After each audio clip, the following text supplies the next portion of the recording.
fragmentos tanto de ácidos nucleicos como de proteínas. ¿Okay? Entonces, lo que era la ciencia de la biología molecular ahora se convierte en el arte de la biología molecular. ¿Por qué? Porque yo puedo combinar, por ejemplo, una polimerasa de la Escherichia coli. Yo lo utilizo para hacer amplificación PCR de un segmento humano, que no tiene nada que ver, ¿no? Entonces, eso le da al científico de esa época la capacidad de poder manipular, de poder analizar los metabolitos que antes no podía ver, ¿no? Sobre todo DNA y proteínas, ¿no? Entonces, vemos los diferentes tipos de enzimas que existen para poder trabajar con el DNA.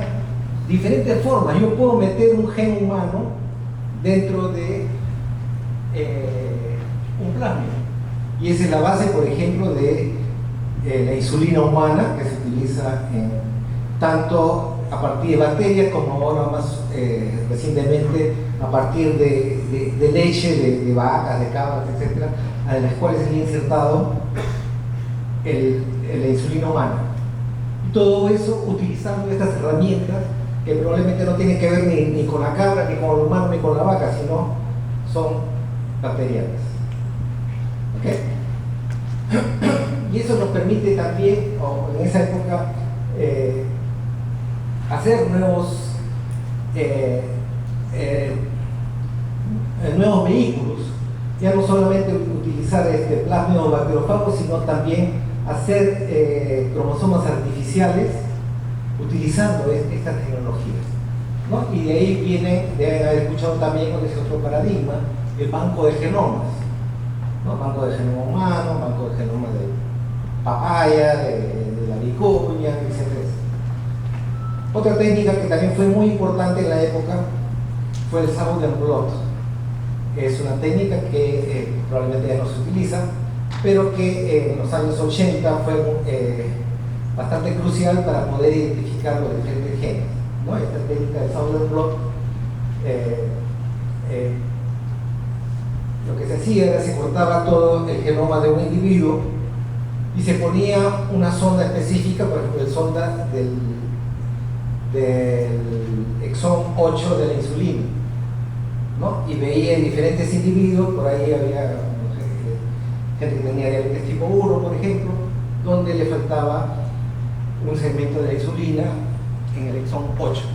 Y así se usaba para el exón 7, el exón 5, etc. Luego, este estudio, el que inventó fue un señor Edward Sauer. Entonces, cuando hicieron lo mismo para RNA, como se llama Sauer, le pusieron Northern, el Northern blot. Y cuando hicieron para proteínas, Western blot. ¿No? Cuando inventen otra cosa, vamos a hacer ahí Eastern blot. ¿No? Y vienen dos técnicas que son realmente cruciales para el desarrollo y la explosión de la biología molecular en todos los laboratorios del mundo. O sea, abarataron el estudio de la genética molecular a nivel de laboratorios pobres, ¿no? El PCR, que probablemente todos ustedes conocen y lo han utilizado probablemente, y la secuenciación de sangre. Bueno, en esa época no era tan fácil porque se tenía que utilizar los nucleótidos marcados.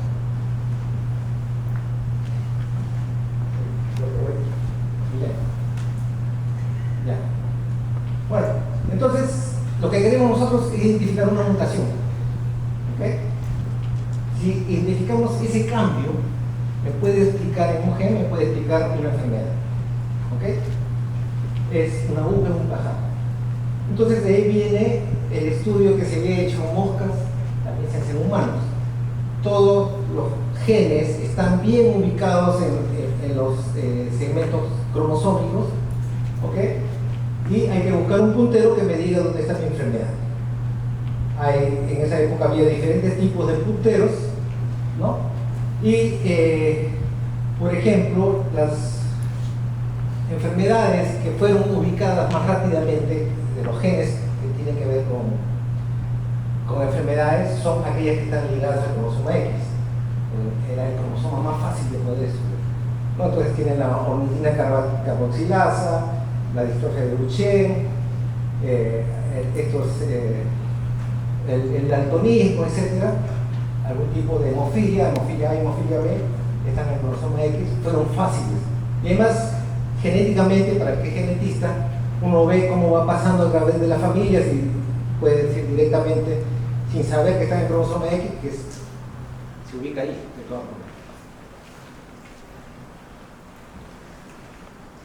¿Qué causa el síndrome de Down? Clásicamente, la explicación es, no, hay un cromosoma de más, o hay un pedazo, la zona donde se encuentra incluso en translocaciones que también da síndrome de Down. Entonces, esa es la única explicación que se tenía antes de la genética molecular. Después de la genética molecular, ven que por qué estas características aparecen en estas personas.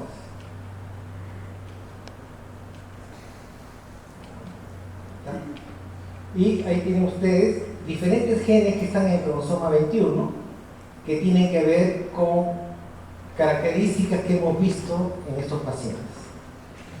¿Ok? O sea, no es de la nada, no es solamente tener el cromosoma de más, sino por qué ese cromosoma de más da esa enfermedad.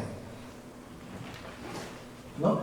Por ejemplo, hemos visto algunos genes, quiero resaltar algunos, que a las personas con Down ya a cierta edad les da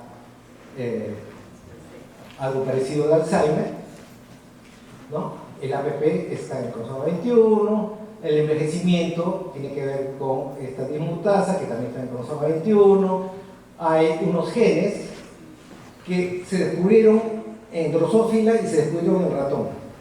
En uno se llama en Drosophila mini brain porque da un cerebro más pequeño, y en ratón ese mismo gen hace que este ratón sea distraído, absent-minded. ¿Ok? Este gen, cuando se busca en el cromosoma, en el genoma humano, su contraparte humana está en el cromosoma 21. ¿Ok? Y así, varios genes. El que tiene que ver, estos chicos tienen tendencia a la leucemia, está el gen AML1. Tienen tendencia a las cataratas, está este gen también en esta región. Y así, ¿no?